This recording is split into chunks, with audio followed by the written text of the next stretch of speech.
आइए परमेश्वर की आराधना में हम शामिल हों।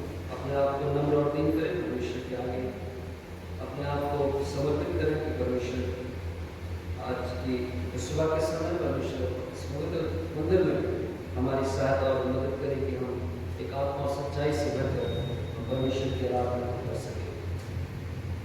आइए हम सब प्रार्थना के लिए अपने स्थानों पर खड़े जाए और परमेश्वर से सहायता करें। हृदय को तेरे सामने लाकर रखते हैं हम, हृदय को तेरे सामने लाकर रखते हैं हम, वंदना करते वंदना करते हम, वंदना करते हम, वंदना करते हम। जब परमेश्वर परमेश्वर मसीह के नाम से आपके पवित्र चरणों के नजदीक में उपस्थित हैं, हम आपकी महिमा और स्तुति करते हैं, आपकी प्रशंसा और बड़ाई करते हैं परमेश्वर की। सचमुच में आप जीवित और सच्चे परमेश्वर हैं। हम आपकी महिमा करते हैं परमेश्वर कि आपने फिर से एक बार हमें यह अवसर दिया कि आपके पवित्र चरणों के नजदीक में आपकी उपस्थिति में परमेश्वर हम आ सके और प्रभु जी आपके अनुग्रह के सिंहासन के सामने परमेश्वर अपनी आराधना, अपनी प्रभु जी स्तुति का बलिदान परमेश्वर हम आपके निकट में लेकर आ सके। हम आपका धन्यवाद देते हैं। क्या ही धन्य है हर एक जिसे आप चुनकर अपने नजदीक में आने का अवसर देते हैं। हम आपका हृदय से धन्यवाद करते हैं। पवित्र आत्मा परमेश्वर आपसे विनती है, प्रार्थना है, आप हमारे बीच में आइए, आप हमारी सहायता कीजिए ताकि प्रभु हमारे होंठों से निकलने वाला प्रभु जी हर एक प्रभु जी गीत, हर एक आराधना और प्रभु हमारी प्रार्थना और सारी बातें आपके निकट में ग्रहण के योग्य ठहरे। प्रभु इस निमित्त हम सब की सहायता और मदद करें। पवित्र आत्मा परमेश्वर आज की सुबह प्रभु आपकी उपस्थिति इस स्थान पर प्रभु बनी रहे। प्रार्थना प्रभु यीशु मसीह के नाम से मांगते हैं, आमीन। परमेश्वर के बड़े नाम की स्तुति हो। आइए हम परमेश्वर के भवन में, बाइबल कहती है कि उसके फाटकों में स्तुति करते हुए उसका प्रवेश कर, उसके आंगनों में प्रवेश करो। हम परमेश्वर की महिमा करेंगे और इस समय कुछ गीतों को गाएंगे, कुछ गीत गाएंगे हम लोग। गीत का नंबर 88 यहोवा का धन्यवाद करो क्योंकि वो भला है, इस गीत को गाएंगे और उसके पश्चात हम नारे लगाओ और गाओ रहे इस गीत को गाएंगे।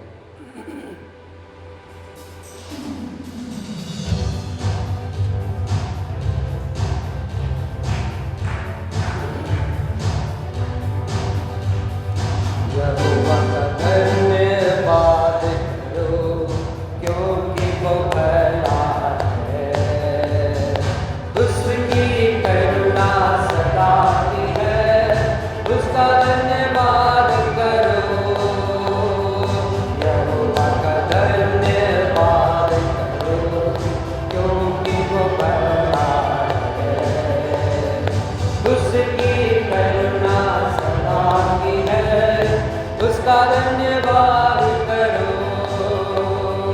राजाओं का राजा यीशु राजा जगत में राज करेगा। हालेलुया हालेलुया, उसका धन्यवाद करो। जो ईश्वरों का परमेश्वर है, उसका धन्यवाद करो। उसकी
परमेश्वर के वचन इसमें हम निकाल लेंगे।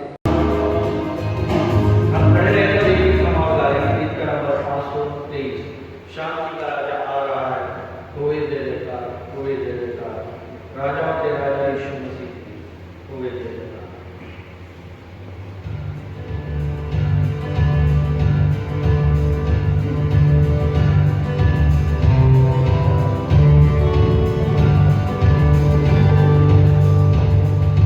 शांति का राजा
कृपा करके आप सब अपना स्थान ग्रहण कर लें।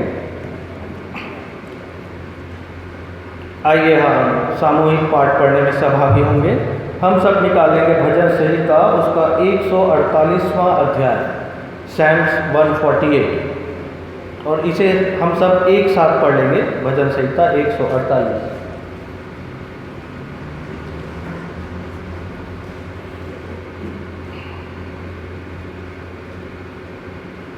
हम एक साथ पढ़ लेंगे। यहोवा की स्तुति करो, यहोवा की स्तुति स्वर्ग में से करो, उसकी स्तुति ऊंचे स्थानों में करो। हे उसके सब दूतों, उसकी स्तुति करो। हे उसकी सब सेना, उसकी स्तुति कर। हे सूर्य और चंद्रमा, उसकी स्तुति करो। हे सब ज्योतिमय तारागण, उसकी स्तुति करो। हे सब ऊंचे आकाश और हे आकाश के ऊपर वाले जल, तुम दोनों उसकी स्तुति करो। वे यहोवा के नाम की स्तुति करें, क्योंकि उसी ने आज्ञा दी और ये सिरजे गए, और उसने उनको सदा सर्वदा के लिए स्थिर किया है, और ऐसी विधि ठहराई है जो टलने की नहीं। पृथ्वी में से यहोवा की स्तुति करो। हे मगरमच्छों और गहरे सागर, हे अग्नि और ओलो, हे हिम और कुहरे, हे उसके वचन के मानने वाली प्रचंड बयार, हे पहाड़ों और सब टीलों, हे फलदायी वृक्षों और सब देवदारों, हे वन पशुओं और सब घरेलू पशुओं, हे रेंगने वाले जंतुओं और हे पक्षियों, हे पृथ्वी के राजाओं और राज के सब लोगों, हे हकीमों और पृथ्वी के सब न्यायियों, हे जवान और कुमारियों, हे पुरनियों और बालकों, यहोवा के नाम की स्तुति करो। केवल उसी का नाम महान है, उसका ऐश्वर्य पृथ्वी और आकाश के ऊपर है, और उसने अपनी प्रजा के लिए एक सिंह ऊंचा किया है। यह उसके सब भक्तों के लिए, अर्थात इज़राइलियों के लिए और उसके समीप रहने वाली प्रजा के लिए स्तुति करने का विषय है। यहाँ की स्तुति करो। परमेश्वर अपने इस पढ़े गए सुने गए वचन पर आशीष का हाथ रखे। आइए हम सब अपने स्थानों में खड़े हो जाएं। हम विश्वास वचन बोलने के द्वारा अपने विश्वास को दृढ़ाएंगे, तत्पश्चात हम प्रभु की प्रार्थना में सहभागी होंगे। मैं विश्वास करता हूँ परमेश्वर पिता पर, जो स्वर्ग और पृथ्वी का सर्वशक्तिमान सृजनहार है, और उसके इकलौते पुत्र अपने प्रभु यीशु क्रिस्त पर, जो पवित्र आत्मा से गर्भ में आया, कुंवारी मरियम से उत्पन्न हुआ, पेंतुस पिलातुस की आज्ञा से दुख उठाया, क्रूस पर चढ़ाया गया, मर गया और गाड़ा गया, पाताल में उतरा, तीसरे दिन मृतकों में से जी उठा, स्वर्ग पर चढ़ गया, और परमेश्वर सर्वशक्तिमान पिता के दाहिने हाथ जा बैठा है, जहाँ से वह जीवों और मृतकों का न्याय करने को फिर आवेगा।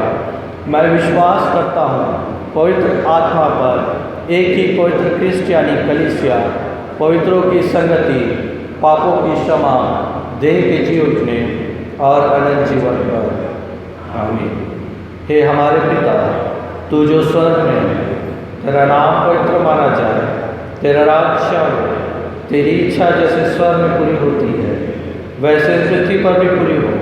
हमारे दिन भर की रोटी तू आज हमें दे, और जैसे हमने अपने अपराधियों को क्षमा किया है वैसे तू हमारे अपराधों को क्षमा कर, और हमें परीक्षा में ना ला, परंतु बुराई से बचा, क्योंकि राज, पराक्रम और महिमा सदा तेरे हैं। आमीन। कृपया करके अपना स्थान ग्रहण कर लें। तो ये समय होगा कि हम कलीसियाई प्रार्थना में जाएंगे, और हमारे पास विकास टेलर हमारे लिए प्रार्थना करेंगे। और इसके पहले कि हम कलीसियाई प्रार्थना में जाएं, हम एक गीत और गा लेंगे, गीत का नंबर 257। और इस समय अगर आपके पास कोई ऐसा विषय है जिस पर प्रार्थना की जानी चाहिए, तो आप कृपया करके उस विषय को एक पर्ची में लिख के यहाँ सामने हमारे पास दे दीजिए। हर एक सुनने वाला करे प्रचार, सब कहीं फैलावे यह सुसमाचार। पापी लोग यह सुनने पावे बारंबार, हर एक आवे यीशु पास।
हर कावे शुपा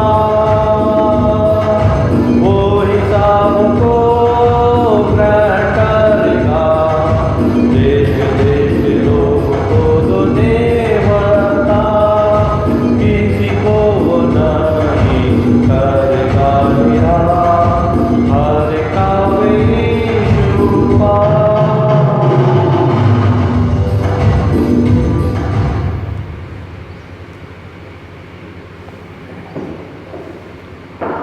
आइए हम प्रार्थना करें। परमेश्वर पिता, हम बड़े ही धन्यवादी हृदय के साथ एक बार पुनः आपके सम्मुख उपस्थित हैं। परमेश्वर पिता, आपने हमारे जीवन में बहुत सारे ऐसे आशीषों को दिया है प्रभु, जिसके लिए हम धन्यवाद देना चाहते हैं। और परमेश्वर पिता, आपने आराधना का जो समय ठहराया है परमेश्वर पिता, उसमें हम यहाँ पर उपस्थित हैं। आपके दिए हुए इस आराधना में परमेश्वर पिता हमने जो भी किया प्रभु जी, आपके नाम को महिमा लाने के लिए हम करते हैं। सबसे पहले परमेश्वर पिता हम धन्यवाद देते हैं कि पिछले सप्ताह आपने हमें संभाल के रखा, सुरक्षित रखा। जितने भी लोग परमेश्वर पिता अपने घरों से निकले, चाहे वो काम के लिए हो, चाहे वो कहीं एजुकेशन के लिए हो, कहीं भी परमेश्वर पिता गए हो, आपने सबको परमेश्वर पिता सही सलामत रखा, अपने पंखों तले उनको रखा। इसके लिए हम धन्यवाद देते हैं। और पिछले पूरे सप्ताह जितनी भी जिम्मेदारियां हमारी थी प्रभु जी, सभी को पूर्ण करने में आपने मदद करी, सहायता करी। इसके लिए हम धन्यवाद देते हैं परमेश्वर पिता। कल रात्रि में आपने हमें मीठी नींद दिया, इसके लिए धन्यवाद। आज की सुबह की रोशनी दिखाई प्रभु, इसके लिए धन्यवाद देते हैं। आपने हमारे जीवन में हर आशीषों को दिया, इसके लिए हम धन्यवाद देते हैं परमेश्वर पिता। आपकी दया के लिए धन्यवाद, आपके अनुग्रह के लिए धन्यवाद, आपके परमेश्वर पिता प्रेम के लिए धन्यवाद जो हमारे साथ बना रहता है।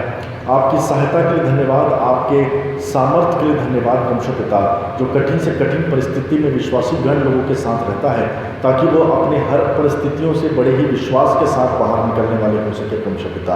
ऐसे ही अपना अनुग्रह, अपनी दया, अपना करुणा भरा हाथ प्रभु जी आप हम पर रखें, ताकि परमेश्वर पिता हम सब मिलकर के इसी प्रकार से निरंतर आपके आत्मिक मार्ग में प्रभु जी हम चलने वाले हो सकें, और हम सब मिलकर के परमेश्वर पिता स्वर्गीय राज्य में शामिल होने वाले भी हो सके परमेश्वर पिता। जो भी हम आज की इस आराधना में कर रहे हैं प्रभु जी, इस आराधना को प्रभु जी हमने आपके हाथों में सौंपा है। हमारा गीतों गाना आपको ग्रहण हो, जो भी हम दुआ में मांगते हैं परमेश्वर पिता आप उसे भी ग्रहण करें और अपने समय के अनुसार से हमें प्रतिफल दें परमेश्वर पिता। विशेषकर से प्रभु जी हम अपनी कलीसिया मेरोनाइट चर्च भिलाई के लिए प्रभु जी प्रार्थना करते हैं। आपने हमें परमेश्वर पिता इस भिलाई की कलीसिया से जोड़ करके रखा है, इसके लिए हम धन्यवाद देते हैं। बहुत से लोग परमेश्वर पिता इस कलीसिया में प्रभु जी आपकी सेवा में हैं, हमेशा परमेश्वर पिता वचन की शिक्षा को प्राप्त करने के लिए प्रभु जी वो आगे रहते हैं। और परमेश्वर पिता जितने भी लोगों को आपने मेरोनाइट चर्च भिलाई से जोड़ा है प्रभु जी, हम प्रत्येक लोगों को याद करते हैं परमेश्वर पिता कि आप उनके संग और साथ लेना, आप उनकी सुधि लेना, आप उनके जीवन के हर उतार चढ़ाव में आप उनका साथ देना प्रभु जी, ताकि वो कभी निराश ना हो, परेशान ना हो, परंतु हर कठिन परिस्थिति का सामना बड़े ही विश्वास के साथ और परमेश्वर पिता आपकी दी हुई सामर्थ्य के साथ वो करने वाले हो सके परमेश्वर पिता। हम अपने कलीसिया के सर्वप्रथम अगुओं को स्मरण करते हैं परमेश्वर पिता कि आपने हमारी कलीसिया में अगुओं को रखा है प्रभु जी।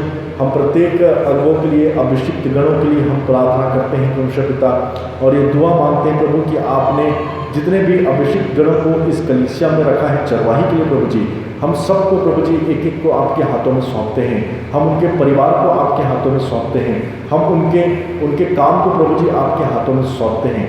जो भी जिम्मेदारियां प्रभु जी उनको कलीसिया की दी गई है प्रभु जी आपके द्वारा, सभी जिम्मेदारियों को प्रभु जी पूर्ण करने की शक्ति और सामर्थ्य निरंतर आप हमें देते रहें, ताकि परमेश्वर पिता आपके अनुग्रह से हम आपकी दी हुई कलीसिया का जो है परमेश्वर पिता अगुवाई हम करने वाले हो सके। हर समय प्रभु जी आप हमारे संग और साथ रहिए, चाहे वो किसी भी चीज़ की बात हो प्रभु जी, हम हमेशा आपकी ओर बड़ी ही विश्वास भरी हुई नज़रों से देखते हैं और ये दुआ करते हैं परमेश्वर पिता कि जो भी आत्मिक शिक्षा से भरी हुई बातें हैं आप हमें सिखाएं, हमें नम्र करें परमेश्वर पिता, अपने वचनों से हमें भरें, ताकि परमेश्वर पिता आपकी कलीसिया को हम आत्मिक बातों से हम भरने वाले हो सके प्रभु जी। प्रत्येक अगमों को हम आपके हाथों में सौंपते हैं और परमेश्वर पिता हम विशेषकर से हमारी कलीसियाई पंचायत को भी प्रभु जी हम आपके हाथों में सौंपते हैं। बहुत सारे पंचायत गण आपने हमें दिए हैं परमेश्वर पिता, जो हमारे सहयोगी हैं, जो इस चर्च को चलाने में परमेश्वर पिता, इस चर्च के हर एक कार्य को पूर्ण करने में, इस आराधना भवन की जो भी कमी घटी होती है या जो भी परमेश्वर पिता हमें आवश्यकता होती है, उन आवश्यकताओं की पूर्ति करने के लिए हमेशा हमारे पंचायत गण के लोग हमारे साथ खड़े रहते हैं। हम प्रभु जी ऐसे लोगों के लिए भी हम धन्यवाद देते हैं जो कलीसिया से परमेश्वर पिता हमारे बीच में पंचायत के रूप में रहते हैं प्रभु जी, और हर समय हमारा सहयोग करते हैं परमेश्वर पिता। चाहे वो किसी भी कार्यक्रम को पूर्ण करने की बात हो, चाहे वो किसी चीज़ को खरीदने की बात हो, चाहे वो कलीसिया के किसी भी कार्य को हम यदि उनको सौंपे प्रभु जी, तो बड़ी ईमानदारी के साथ अपने समय को देते हैं, अपने परिश्रम को देते हैं, अपने धन को देते हैं। तमाम चीज़ें परमेश्वर पिता जितना उनसे हो सके बढ़ चढ़ करके करने का प्रयास करते हैं। ऐसे सेवा करने वाले हृदय के लोगों को आपने हमारी पंचायत में रखा, इसके लिए हम धन्यवाद देते हैं परमेश्वर पिता, और यही दुआ करते हैं कि हम सब आपस में इसी प्रकार से एक मन होकर के हर कार्य को करने वाले हो सके, और जितना हो सके परमेश्वर पिता आपकी दी हुई इस कलीसिया के हित में हर कार्य को हम करने वाले हो सके। जो भी हम करें परमेश्वर पिता, जो भी हम निर्णय लें, वो सब बातों में आप हमें ज्ञान बुद्धि देना, ताकि परमेश्वर पिता हमारा हर निर्णय, हमारा हर कार्य मेनोनाइट चर्च भिलाई के लिए एक अच्छा प्रतिफल हो प्रभु जी, इस कलीसिया के हित के लिए होने वाला हो सके परमेश्वर पिता। और जितने भी लोग परमेश्वर पिता हमारे साथ जुड़ते हैं प्रभु जी, हम उन सबको भी परमेश्वर पिता आपके अनुग्रह में लाने वाले हो सके। हम अपने कलीसिया के बच्चों को प्रभु जी विशेषकर से इस समय स्मरण करते हैं परमेश्वर पिता।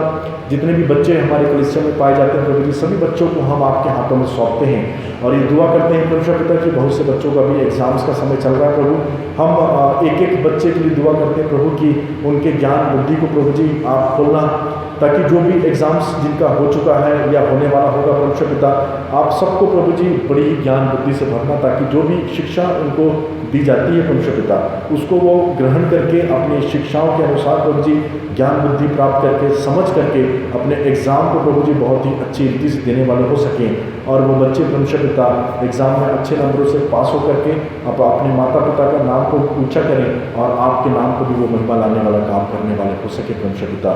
जितने भी अभी परमेश्वर पिता स्कूल जो है वो नहीं लग पा रहे हैं, परंतु जो ऑनलाइन पढ़ाई कराई जाती है प्रभु जी, उस ऑनलाइन शिक्षा को भी हम आपके हाथों में सौंपते हैं। जो भी शिक्षक गण प्रभु जी ऑनलाइन के माध्यम से उनको जो शिक्षा देते हैं, हम ये दुआ करते हैं परमेश्वर पिता कि बच्चे उसको ग्रहण कर सकें, और परमेश्वर पिता अपने भविष्य में प्रभु जी उसको उपयोग में लाने वाले हो सकें, आगे बढ़ने वाले हो सकें। हम अपने कलीसिया के सभी जवानों को प्रभु जी स्मरण करते हैं, जितने भी जवान हमारे कलीसिया में पाए जाते हैं परमेश्वर पिता, एक एक जवान को प्रभु जी हम आपके हाथों में सौंपते हैं, और ये विश्वास करते हैं परमेश्वर पिता कि आप हर एक जवान की सुधि लेते हैं, आप हर एक जवान की प्रार्थनाओं की पुकार को सुनते हैं परमेश्वर पिता। हम हर एक जवानों की परमेश्वर पिता हर एक जवानों की इच्छा को, उनकी दुआओं को, उनके भविष्य को आपके हाथों में सौंपते हैं। जो जवान पढ़ रहे हैं परमेश्वर पिता, उनको भी आपके हाथों में सौंपते हैं प्रभु जी। उनका भी जो एग्जाम्स वगैरह का समय है तो परमेश्वर पिता उनके भी संग और साथ रहना, और परमेश्वर पिता उनको ज्ञान बुद्धि देना, ताकि वो अच्छे से अपनी हर एक परीक्षाओं में सफल हो सकें। और परमेश्वर पिता जो जवान जॉब कर रहे हैं, हम विशेषकर से उनकी नौकरी के लिए धन्यवाद देते हैं कि आपने उनको जॉब दिया, और परमेश्वर पिता जो भी जिम्मेदारियां उनको वहाँ पर दी जाती है प्रभु जी, हर जिम्मेदारी को बड़ी ईमानदारी से वो पूरा करने वाले हो सके। हमारे बहुत से जवानों को आपने रोजगार दिया है, इसके लिए हम धन्यवाद देते हैं परमेश्वर पिता। और जब वो परमेश्वर पिता अपने घर से उस काम को करने के लिए निकलते हैं प्रभु जी, तो जिस जगह पर भी वो काम करते हों, हर जगह में परमेश्वर पिता आपसे ये दुआ है प्रभु जी कि जो भी उम्मीद, जो भी जिम्मेदारियां हमारे जवानों के ऊपर रखी जाती है, हमारे जवान सर्वोत्तम देने वाला हो सकें। और परमेश्वर पिता बहुत से लोग, उनके कार्य करने वाले जो लोग साथ में हैं, उनके इस सर्वोत्तम कार्य को देख करके आपकी महिमा को करने वाले हो सके परमेश्वर पिता। जो जवान को जॉब नहीं मिली प्रभु जी, जो जॉब की तलाश में है प्रभु जी, हम सबको आपके हाथों में सौंपते हैं। बहुत से जवान ऐसे होंगे परमेश्वर पिता जो इस वायरस के समय में, पैंडेमिक के समय में प्रभु जी अपनी जॉब को उनको छोड़ना पड़ा होगा, या उनको पेमेंट टाइम से नहीं मिल पा रही होगी प्रभु जी। बहुत सारी बातों को उन्होंने पिछले दिनों में देखा होगा, और परमेश्वर पिता पिछले कई महीनों में बहुत सारी कठिन परिस्थितियों से होकर के हमारे जवान गए होंगे प्रभु जी। परंतु हर किसी की जीवन को हम आपके हाथों में सौंपते हैं। हमारा विश्वास ये है परमेश्वर पिता कि आप हर एक जवान के साथ रहेंगे, उनको कभी निराश और परेशान नहीं होने देंगे, परंतु जो भी चीज़ उन्होंने खोया हो तो परमेश्वर पिता आप स्वर्गीय भंडार को खोलें और जो भी चीज़ों की आवश्यकता उनको हो वो देने का आप उनको प्रयास करें परमेश्वर पिता। और हमारा विश्वास ये है कि जब हमने अपनी प्रार्थनाओं में उनको रखा है परमेश्वर पिता तो आप उनकी हर एक आवश्यकताओं को पूरी करेंगे। हम धन्यवाद देते हैं परमेश्वर पिता हमारे कलीसिया में जो महिला बहनें पाई जाती हैं प्रभु जी, हम महिलाओं के लिए भी धन्यवाद देते हैं जो कि अपने घरों को संभालती हैं, कलीसियाई जिम्मेदारियों को संभालती है और समय समय पर हमारे साथ प्रभु जी हर कार्य को करने के लिए वो अपने समय को भी देती हैं। हम इसके लिए धन्यवाद देते हैं। जितने भी परमेश्वर पिता हमारे कलीसिया में लोग पाए जाते हैं, एक बार फिर से हम उनको स्मरण करते हैं और ये दुआ करते हैं परमेश्वर पिता कि आप उनके संग और साथ रहना। जितने लोग परमेश्वर पिता बीमार हैं, परेशान हैं, प्रभु जी आप उनकी सुधि दें और परमेश्वर पिता आप उनको एक बार फिर से स्वस्थ करके भला चढ़ा करके खड़े करें। बहुत सारे लोगों की प्रार्थनाओं की विनतियाँ होगी परमेश्वर पिता जो हमारे पास नहीं पहुंच पाई होंगी, परंतु प्रभु जी उनकी प्रार्थना की पुकार आप तक ज़रूर पहुंचती है। प्रभु जी हर व्यक्ति की प्रार्थनाओं को सुनना, हर एक इंसान की प्रभु जी ज़रूरत को आप जानते हैं, महसूस करते हैं, समझते हैं। प्रभु जी हर एक की तकलीफ़ों को, आंसुओं को, दुख को आपने देखा है। प्रभु जी हम यही दुआ करते हैं कि हमारे पूरे लोग विश्वासी गण जो है परमेश्वर पिता जब भी बड़े विश्वास के साथ आपसे कुछ मांगें तो परमेश्वर पिता आपसे निवेदन है प्रभु जी कि आप उनकी हर एक समस्या को दूर करें और परमेश्वर पिता उनके जीवन में एक बड़ी गवाही को लेकर के आप जो है परमेश्वर पिता उनको जीने के लिए प्रोत्साहित करें। और ऐसे लोग जो प्रभु जी बीमार हों, जो अभी परेशान हो प्रभु जी, हम सबको आपके हाथों में सौंपते हैं परमेश्वर पिता। जितने लोगों का भी परमेश्वर पिता हमारे पास सूची मिलती है कि वो बीमार हैं, समस्या में है प्रभु जी, हर एक बीमार व्यक्ति को आप खड़ा करें परमेश्वर पिता, अपने पैरों पर आप खड़ा करें और वो स्वस्थ हों और जो भी जिम्मेदारियां उनकी पारिवारिक जिम्मेदारियां हों या फिर उनके जो बाहरी जिम्मेदारियां हों परमेश्वर पिता, जो नौकरी की जिम्मेदारियां हों, सभी जिम्मेदारियों को वो भले चंगे हो करके एक बार फिर से अपने घर से बाहर निकल करके पूर्ण करने वाले हो सके। जो समय अभी वायरस का अभी भी बरकरार है परमेश्वर पिता, हम दुआ करते हैं कि आपने आज तक हमें संभाल करके रखा है और जो परमेश्वर पिता जो इसके शिकार भी हुए प्रभु जी आपने उनको स्वस्थ किया, भला चंगा किया और जो हमारे बीच में पाए जाते हैं इसके लिए हम धन्यवाद देते हैं परमेश्वर पिता। जितने भी लोग प्रभु जी अपने अपने कार्य के लिए घर से बाहर निकले प्रभु जी, हम एक पूरे लोगों को आपके लहू से ढांपते हैं प्रभु जी और ये दुआ करते हैं कि वो जहाँ भी जाएँ परमेश्वर पिता सुरक्षित रहें, किसी प्रकार का कोई भी ये जो वायरस है प्रभु जी हमारे शरीर में प्रवेश ना करने पाए, परंतु हम हमेशा स्वस्थ भले चंगे होकर के अपनी हर जिम्मेदारियों को पूरा करने वाले हो सकें और बड़ी गवाही के साथ हम सब जीने वाले हो सके परमेश्वर पिता। एक बार फिर से प्रभु जी तमाम प्रार्थनाओं की विनतियों को, हर एक पुकार को प्रभु जी हम आपके हाथों में सौंपते हैं प्रभु जी और ये दुआ करते हैं परमेश्वर पिता कि जिस प्रकार से आज तक आप हमारे संग और साथ रहे हैं, हर उतार चढ़ाव में आपने हमारी मदद करी, सहायता करी प्रभु जी, उसी प्रकार से परमेश्वर पिता आप हमेशा हमारे संग और साथ रहना और जब तक आपने हमें जीवितों के बीच में रखा है तब तक हमारा विश्वास आप पर बना रहे, हमारा विश्वास प्रभु जी हर बातों पर बना रहे और हम हर कठिन परिस्थितियों का सामना करने वाले हो सकें।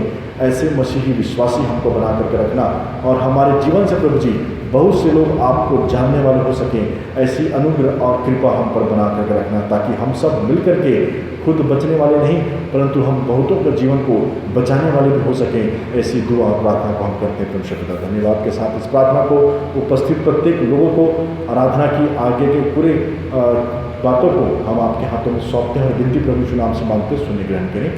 आमीन।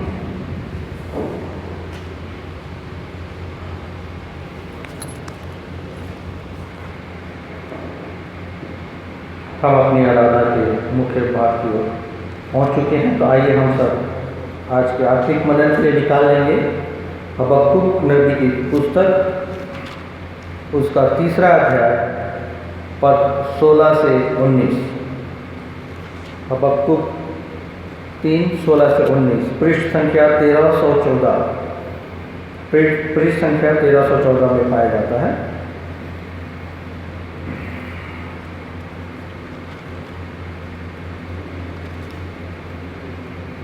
यहाँ पर इस प्रकार से लिखा है, यह सब सुनते ही मेरा कलेजा कांप उठा, मेरे होंठ थरथराने लगे, मेरी हड्डियाँ सड़ने लगी और मैं खड़े खड़े कांपने लगा। मैं शांति से उस दिन की बाट जोता रहूँगा जब दल बांधकर प्रजा चढ़ाई करे, क्योंकि चाहे अंजीर के वृक्षों में फूल ना लगे, ना दाखलताओं में फल लगे, जलपाई के वृक्ष से केवल धोखा पाया जाए और खेतों में अन्न न उपजे, भेड़शालाओं में भेड़ बकरियां ना रहें और न थानों में गाय बैल हों, तो भी मैं यहोवा के कारण आनंदित और मगन रहूँगा और अपने उद्धारकर्ता परमेश्वर के द्वारा अति प्रसन्न रहूँगा।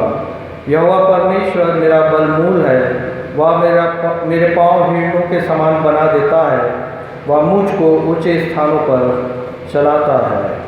परमेश्वर अपने इस पढ़े गए सुने के वचन पर आशीष का हाथ रखे। आइए हम प्रार्थना में अपने सर को झुकाएं। धन्यवाद देते हैं प्रभु इस सुंदर वचन के लिए जो हमारे बीच में पढ़ा गया। इस पर अपनी आशीष का हाथ रखिए, जबकि डिकन भाई अनुपम राम इस पर से प्रचार करते हैं। प्रभु अपनी आत्मा की अगुवाई उन्हें प्रदान करें और अपने सामर्थ्य में परिपूर्ण करें। धन्यवाद के साथ इस प्रार्थना को प्रभु यीशु मसीह के जीवित पुत्र समर्थी नाम से मांगते हैं, आमीन। वचन में जाने के पूर्व हम प्रेज एंड वर्शिप में सहभागी होंगे। आइए हम सब अपने स्थानों में खड़े हो जाएं और जवानों से निवेदन है कि वे प्रेज एंड वर्शिप में हमारी अगुवाई करें।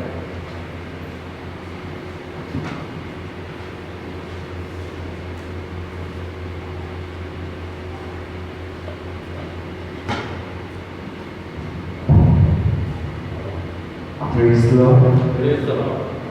परमेश्वर पिता का बहुत बहुत धन्यवाद है कि उसने हमें और भी दिया कि ताकि हम उसकी स्तुति महिमा और गान कर सकें। और उसका धन्यवाद देते हैं जो भी आशीष है उसने हमारे जीवनों में दी, उसके हम गिन गिन के उसकी स्तुति करते हैं, उसकी महिमा करते हैं,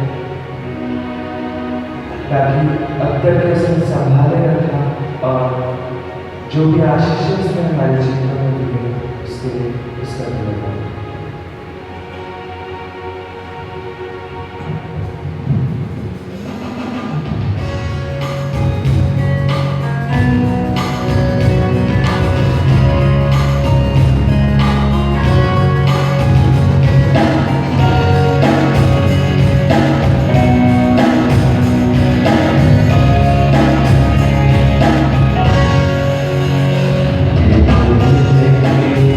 स्तुति करो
तेरी स्तुति और तेरी आराधना करते पिता, तेरे नाम की महिमा करते पिता, ताकि तू हमारे प्रार्थनाओं को सुन के उसका उत्तर देने वाला हो सके। परमेश्वर पिता के वचन में लिखा है, जहाँ पे दो या तीन लोग उसके नाम से इकट्ठा होते हैं, वो उनके बीच पे उपस्थित होता है। आइए हम परमेश्वर पिता की संहिता में जाएं, उससे प्रार्थना करें।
परमेश्वर पिता कि हम तेरे भवन में उपस्थित होने वाले हो सके और तेरी स्तुति तेरी महिमा और तेरी आराधना करने वाले हो सके पिता परमेश्वर से तेरा लाभ मांगने वाले हो परमेश्वर।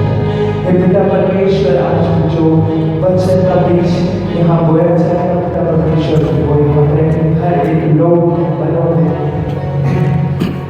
उगने वाले पिता परमेश्वर 100 फल आने वाला हो सके पिता परमेश्वर।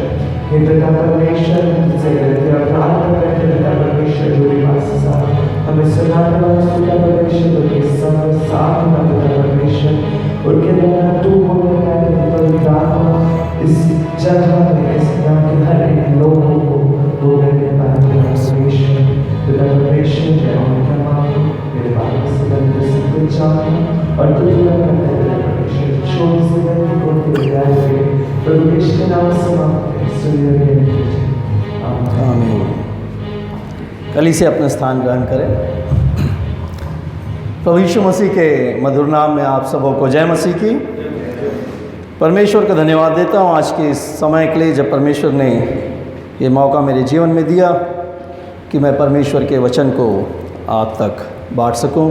साथ ही साथ मैं हमारे पासबान भाई विकास डेनियल को भी धन्यवाद देता हूँ कि उन्होंने ये अवसर मुझे दिया कि आज के वचन को मैं अपनी कलीसिया के बीच में ला सकूं। प्रियो, आज की जो परिस्थितियां चल रही है हम सभी जानते हैं और ये परिस्थिति ना सिर्फ हमारे देश में परंतु आज पूरे विश्व को यदि हम देखें तो आज लोग जो हैं वो डर और भय के साथ अपने जीवन को जीने के लिए मजबूर हैं। वो नॉर्मल जीवन नहीं जी रहे हैं परंतु एक ऐसा जीवन जो डर और भय के बीच में चल रहा है।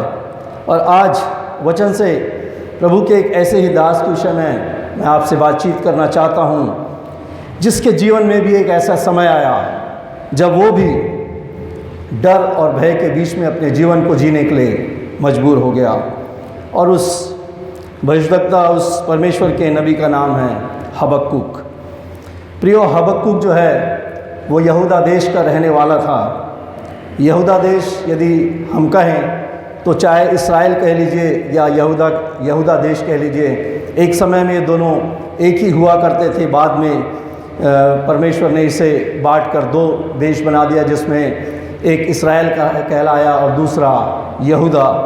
परंतु यहाँ जो लोग रहते थे ये वही लोग यहाँ रहते थे जिनको परमेश्वर ने, जिनके बाप दादाओं को परमेश्वर ने मिस्र देश की गुलामी में से निकाल कर लाया था। इसलिए यहाँ रहने वाले चाहे वो इज़राइल में रहे चाहे वो यहूदा में रहे, वे परमेश्वर की प्रजा के ही लोग थे। प्रियो, हबक्कुक के जब हम पहले अध्याय में पढ़ें तो हम इस बात को देखते हैं कि हबक्कुक जब इस बात को देखता है कि उसके देश यहूदा में जहाँ परमेश्वर की प्रजा के लोग रहते हैं, वे परमेश्वर की प्रजा के लोग परमेश्वर को भूलकर दूसरी देवी देवताओं की उपासना में लग गए थे। और ना सिर्फ इतना ही वे कर रहे थे, जो परमेश्वर के नबी थे, जो लोग परमेश्वर के दास थे, जो परमेश्वर के प्रियजन थे, जो परमेश्वर के धर्मी लोग थे, जो परमेश्वर के पीछे चलने वाले लोग थे, उनको ये टॉर्चर किया करते थे, उनका उपहास उड़ाया करते थे, उनको गलत बातों में फंसाकर उन पर आरोप लगाकर उनको परेशान किया करते थे। और ये सब कार्य करने के बावजूद ये लोग एक अच्छा जीवन जी रहे थे, एक प्रॉस्परस जीवन उनका था। और जब हबक्कुक इस बात को देखता है तो वह परमेश्वर से प्रश्न करता है कि प्रभु कि आखिर तू कब तक के ये सब बातों को सिर्फ ऐसी ही देखता रहेगा? तेरे ये प्रजा के लोग जो तुझे छोड़कर दूसरे देवी देवताओं के पीछे चल रहे हैं और तेरे धर्मी लोगों को ये सताते हैं और तू इनको कोई दंड क्यों नहीं देता? ये अभी भी प्रॉस्परस हो रहे हैं, एक अच्छा जीवन जी रहे हैं। और जब हबक्कुक इस प्रकार से परमेश्वर से ये प्रश्न करता है, चाहे वो अपने दर्शन के द्वारा, चाहे वो परमेश्वर से प्रार्थना करके ये प्रश्न करता है, तब परमेश्वर उससे कहता है कि मैंने अपनी इस प्रजा के पाप को देखा है, मैंने इन लोगों के पाप को देखा है। ये वो लोग हैं जिनके बाप दादाओं को मैंने मिस्र की गुलामी में से छुड़ा कर लाया। दिन में बादल के खंभे के रूप में और रात में आग के खंभे के रूप में मैं इनके साथ साथ चला। जंगल में मैंने इन्हें मन्ना और बटेर खिलाया, मैंने इनके सामने कितने आश्चर्य कर्म किए, परंतु फिर भी ये लोग वो सारी बातों को भूलकर आज दूसरे देवी देवताओं की उपासना कर रहे हैं। और मैंने इस बात को देखा है और इसलिए मैं इनके इस कार्य के लिए इनको दंड दूंगा।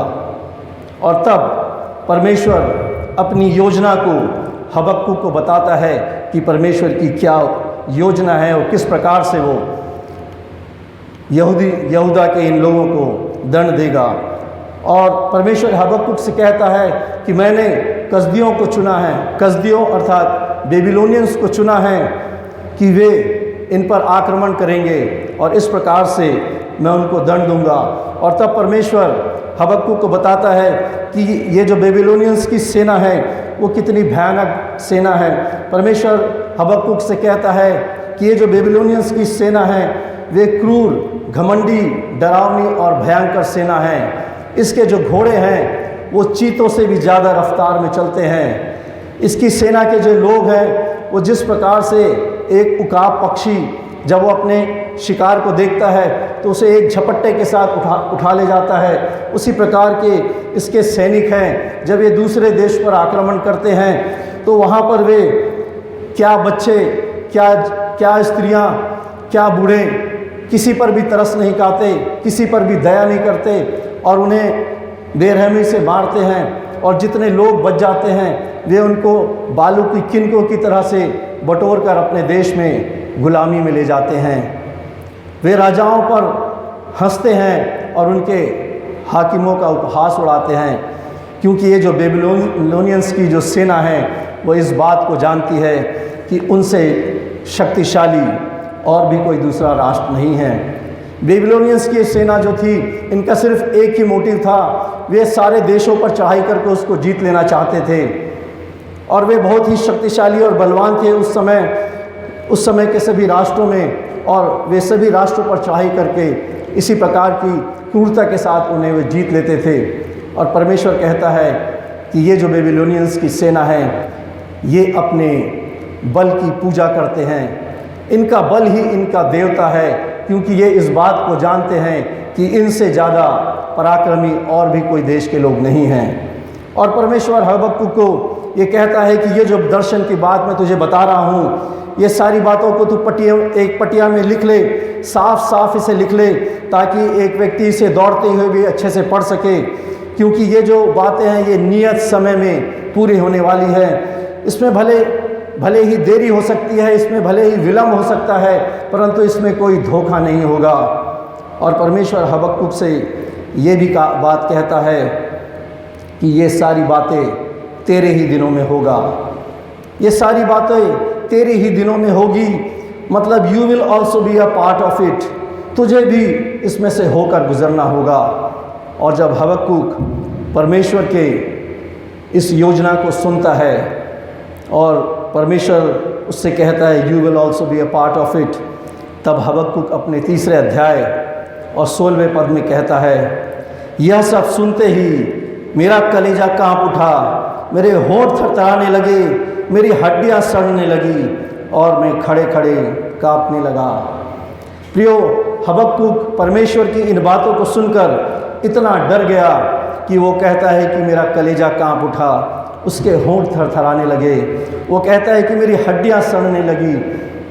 हड्डियां जब तक हमारे शरीर में मजबूती से है प्रियो, तब तक हम दौड़ सकते हैं, चल फिर सकते हैं। हम अक्सर कहते हैं कि हमारे बुजुर्गों को चलने में मुश्किल होती है क्योंकि उनकी हड्डियां कमज़ोर हो जाया करती हैं। और यहाँ हबक्कुक कहता है कि मेरी हड्डियां सड़ने लगी।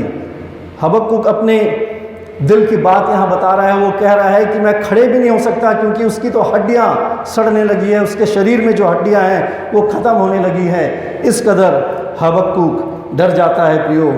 प्रियो, आज इस कोरोना वायरस के समय में हमारे पास बचने का एक उपाय है। आज हमारी सरकारें, आज हमारे डॉक्टर्स हमसे कहते हैं कि मास्क लगाइए, सोशल डिस्टेंस रखिए, अपने हाथों को धोइए, भीड़ भाड़ वाले इलाकों में जाने से बचिए। ऐसा करके हम इस कोरोना वायरस से बच सकते हैं। एक कोरोना वायरस से बचने का एक उपाय है। परंतु प्रियो, यदि हम हबक्कुक के जीवन के बारे में सोचें तो हबक्कुक के बचने का कोई उपाय नहीं था, क्योंकि परमेश्वर ने कह दिया था कि ये सारी बातों को पटिया में लिख ले, इसमें से हर एक बात पूरी होगी। और हबक्कुक इस बात को जानता था कि जब परमेश्वर ने ये बातें कह दी हैं तो ये होकर रहेगी, 100% ये बातें होकर रहेगी। और ये उसके जीवन काल में होनी थी। हबक्कुक को ये कहकर भी सेटिस्फाइड नहीं हो सकता था कि हो सकता है कि मेरे मरने के बाद ये सब बातें हो, क्योंकि परमेश्वर ने उससे कह दिया था कि you will be a part of it. परंतु प्रियो, हबक्कुक जब परमेश्वर से बातें कर रहा था, परमेश्वर से वाद विवाद कर रहा था, उस समय जब परमेश्वर ने हबक्कुक को अपनी ये योजना बताई, तब हबक्कुक ने परमेश्वर से एक प्रश्न किया था कि हे प्रभु, क्या तू अपने धर्मी लोगों को ऐसे ही मरने देगा? हे प्रभु, क्या तू अपने धर्मी लोगों को ऐसे ही मरने देगा? और तब परमेश्वर ने हबक्कुक के 2 अध्याय और 4 पद में हबक्कुक से कहा था, परंतु धर्मी अपने विश्वास के द्वारा जीवित रहेगा। परंतु धर्मी अपने विश्वास के द्वारा जीवित रहेगा। But the righteous will leave by faith. यदि गलातियों उसके 3 अध्याय और 11वें पद को हम देखें तो वहाँ पौलुस भी यही कहता है कि व्यवस्था के द्वारा परमेश्वर के यहाँ कोई धर्मी नहीं ठहरता, क्योंकि धर्मी जन विश्वास से जीवित रहेगा। और जब परमेश्वर ने हबक्कुक को ये वचन कहे, तब प्रियो, हबक्कुक के जीवन में जो भय और डर था, ऐसे समय में उसके जीवन में एक नई आशा उत्पन्न हुई। और हबक्कुक आगे कहता है 16वें पद में, मैं शांति से उस दिन की बाट जोता रहूँगा जब दल बांधकर प्रजा चढ़ाई करे। यदि इंग्लिश बाइबल में हम पढ़ें तो वहाँ कुछ इस प्रकार से लिखा है, yet I will wait patiently for the day of calamity to come on the nation invading अस।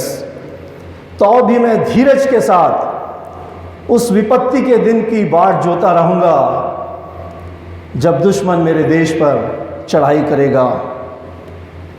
प्रियो, परमेश्वर की इन वचनों के द्वारा हबक्कुक के जीवन में एक नई आशा जगी। और तब हबक्कुक जो विश्वास की बातें कहता है, प्रियो, पूरी बाइबल में आप यदि देखें तो ऐसे भय और डर के समय में जो हबक्कुक ने विश्वास की बातें की हैं वो आपको नहीं मिलेगा।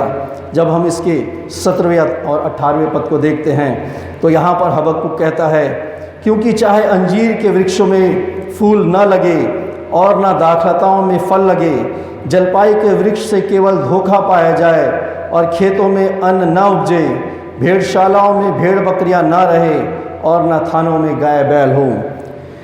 प्रियो, इसे यदि हम नीचे में देखें तो यहाँ पर लिखा हुआ है, प्रधान बजाने वालों के लिए मेरे तार वाले बाजों के साथ। ये दरअसल हबक्कुक का एक सॉन्ग है, उसकी एक कविता है। और जिस प्रकार से हम जानते हैं कि जो पोएट हैं वो अक्सर सृष्टि की रचनाओं को देखकर अपनी भावनाओं को प्रकट करते थे, उसी प्रकार से ये जो हबक्कुक ने जो बातें कही हैं, ये सारी नेगेटिव बातों को उसने कहा है। हम इसमें देख सकते हैं कि वो कहता है कि अंजीर के वृक्षों में फूल ना लगे।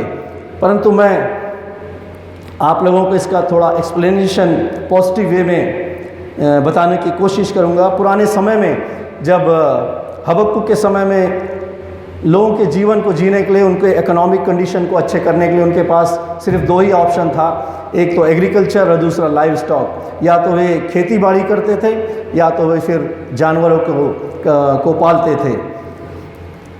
यहाँ जब यदि हम इस बात को कहें कि अंजीर के वृक्ष में फूलों का लगना, दाखलताओं में अंगूर के फल का फलना, और जलपाई जो है उसको जैतून भी कहते हैं, ऑलिव ऑयल जिससे निकलता है ऑलिव का पेड़, जो जैतून या जलपाई के वृक्ष में फल का लगना, अंजीर के वृक्ष में फूलों का लगना, दाखलता में अंगूरों का लगना और जैतून के वृक्ष में फल का लगना, ये भविष्य की आशा है। जिस प्रकार से हम आम के पेड़ में बौर को देखकर हम ये कह लेते हैं कि आने वाले समय में इस साल आम की अच्छी फसल होगी। अभी आम फला नहीं है, परंतु उसके बौर को देखकर हम ये अनुमान लगा लेते हैं कि अच्छी फसल होगी, उसी प्रकार से यहाँ पर जब अंजीर के वृक्षों में फूल लगते हैं, जब दाखलताओं में छोटे छोटे अंगूर लगते हैं और जब जैतून के वृक्ष में छोटे फल लगते हैं, तो एक किसान उसको देखकर अपने भविष्य की उसकी आशा है कि वो ये कह सकता है कि हाँ, भविष्य में यदि सब कुछ फेवरेबल रहा तो मुझे अच्छी इनकम होगी, मैं अपना इकोनॉमिक कंडीशन उसके द्वारा स्ट्रॉन्ग कर सकता हूँ, एक अच्छी उपज मुझे मिलेगी। खेतों में अन्न का होना, खेतों में जब अन्न का होना अर्थात अन्न जो गेहूँ, चावल, ज्वार, बाजरा इत्यादि जो हैं ये अन्न में आते हैं, ये साल में एक बार होने वाले फसल हैं और किसान जो है इन फसलों पर मेहनत करता है, वो अपने खेत में मेहनत करता है, हल चलाता है, मेहनत करता है और जब ये फसल होती है तो ये अन्न जो है उसके वर्तमान की आशा है। इस अन्न को वो जमा करके साल भर अपने परिवार के खाने पीने, पालन पोषण के लिए उसको यूज़ करता है, तो ये वर्तमान की आशा है। और जब भेड़शालाओं में भेड़ बकरियों का रहना और थानों में गाय बैलों का होना, ये भूतकाल की आशा है।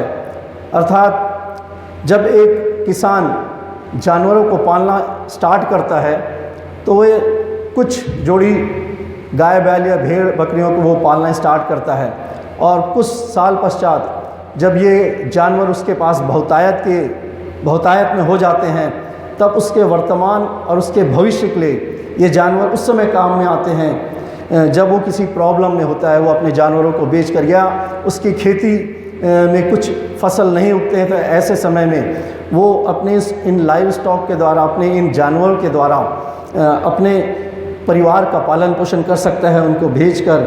ये उसके एक रिज़र्व का काम में आते हैं। यदि हम आज की परिस्थिति में इसको कहना चाहें तो कुछ इस प्रकार से हम कह सकते हैं कि भविष्य की आशा जब हम शेयर्स में या म्यूचुअल फंड्स में या प्रॉपर्टीज़ हम खरीदते हैं और हम उसमें इन्वेस्ट करते हैं तो वह भविष्य की आशा है।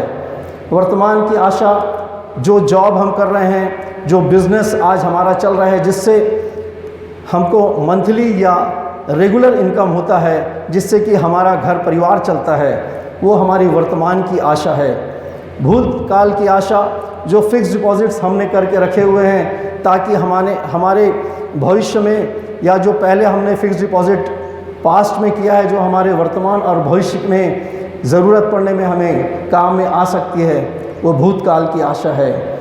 प्रियो, परंतु जब हम यहाँ पर देखते हैं तो हबक्कुक कहता है, क्योंकि चाहे अंजीर के वृक्षों में फूल न लगे और ना दाखलताओं में फल लगे, जलपाई के वृक्ष से केवल धोखा पाया जाए।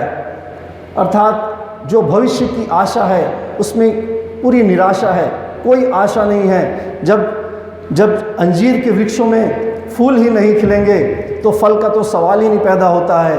जब दाखलताओं में फल नहीं लगेंगे, जब जैतून के वृक्ष में फल नहीं लगेंगे तो फल मिलने की कोई आशा नहीं है। उसी प्रकार से वो कहता है कि खेतों में अन्न ना उपजे।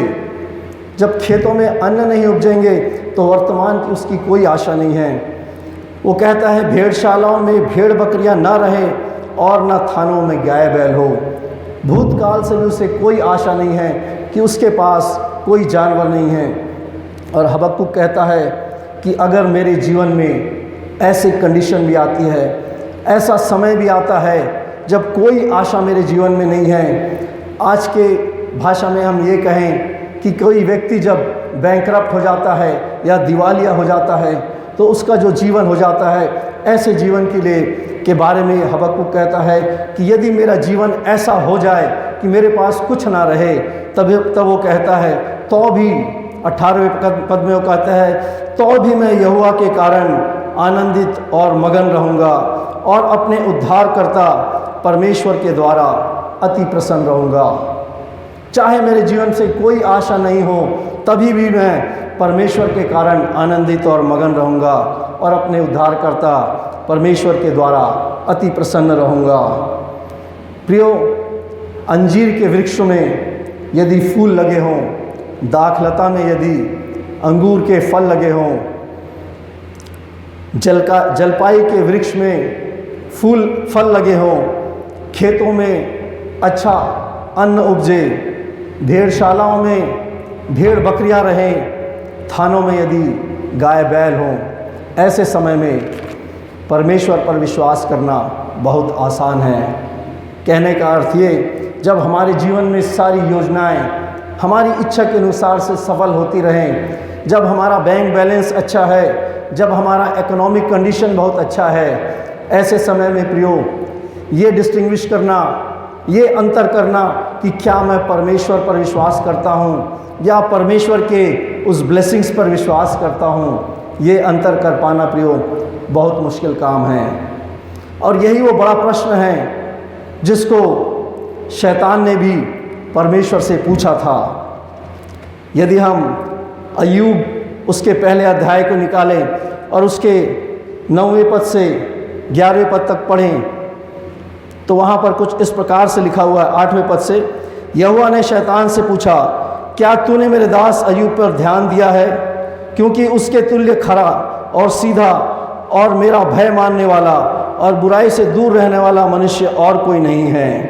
शैतान ने यहोवा को उत्तर दिया, क्या अय्यूब परमेश्वर का भय बिना लाभ के मानता है? क्या तूने उसके और उसके घर की और जो कुछ उसका है उसके चारों ओर बाड़ा नहीं बांधा? तूने तो उसके काम पर आशीष दी है और उसकी संपत्ति देश भर में फैल गई है, परंतु अब अपना हाथ बढ़ाकर जो कुछ उसका है उसे छू, तब वह तेरे मुंह पर तेरी निंदा करेगा। शैतान यहाँ परमेश्वर से पूछ रहा है कि क्या अय्यूब ऐसे ही तुझ पर भरोसा करता है, ऐसे ही तुझ पर विश्वास करता है? तूने तो उसको इतनी ब्लेसिंग्स दी हुई है।